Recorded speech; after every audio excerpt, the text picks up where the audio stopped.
সৃজনশীলতা আর কৌশলগত চিন্তার লড়াইয়ে রাজধানীর ব্র্যাক বিশ্ববিদ্যালয়ে অনুষ্ঠিত হল জাতীয় বিজ্ঞাপন প্রতিযোগিতা অ্যাডউইজ 2.0।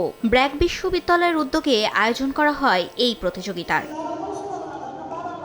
প্রায় 650 দলের অংশগ্রহণে শুরু হওয়া প্রতিযোগিতার 2 মাসের বাছাই পর্ব শেষে গ্র্যান্ড ফাইনালে জায়গা করে নেয় সেরা 5টি দল। চূড়ান্ত পর্বে প্রতিদ্বন্দ্বিতা শেষে চ্যাম্পিয়ন হয় বাংলাদেশ ইউনিভার্সিটি অফ প্রফেশনালসের দল উন্নয়ন। বিজয়ী দলকে দেওয়া হয় 2 লাখ টাকা পুরস্কার। আলহামদুলিল্লাহ, ফার্স্ট অফ অল এতগুলো টিমের মাঝখানে এখানে এসে চ্যাম্পিয়ন হওয়া it's not easy for us. 750 team এগুলাকে ম্যানেজ করে এত দূর নিয়ে আসা, ইটস মানে দে আর ব্রিলিয়েন্ট। দ্বিতীয়বারের মতো এমন আয়োজন করতে পেরে আনন্দিত বিশ্ববিদ্যালয় ক্লাবটির আয়োজকেরাও। কর্পোরেটের সাথে যেন স্টুডেন্টদের একটা ব্রিজ ক্রিয়েট হয় and BRAC University Business Club বিসবি আমরা সর্বদা চেষ্টা করি এই ব্রিজটা মিটিগেট করার জন্য। সবাই খুব স্বতঃস্ফূর্তভাবে এখানে পার্টিসিপেট করেছে এবং আমরা অন্যান্য ইউনিভার্সিটি থেকে খুব ভালো রেসপন্স পেয়েছি। আমাদের অনেকের লিডারশিপ যে স্কিলগুলো আছে সেটাকে আরও বাড়াবে আমাদের ফিউচারের জন্য।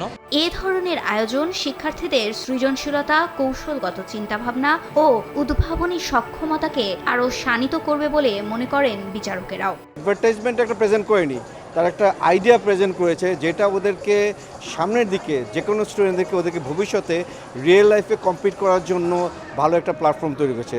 আয়োজক ও দর্শকদের প্রত্যাশা, বাস্তব ব্যবসায়িক জ্ঞানের সঙ্গে শিক্ষার্থীদের যুক্ত করতে ভবিষ্যতেও এ ধরনের আয়োজন অব্যাহত থাকবে। ফারিয়া ফারুকী, সময় সংবাদ, ঢাকা।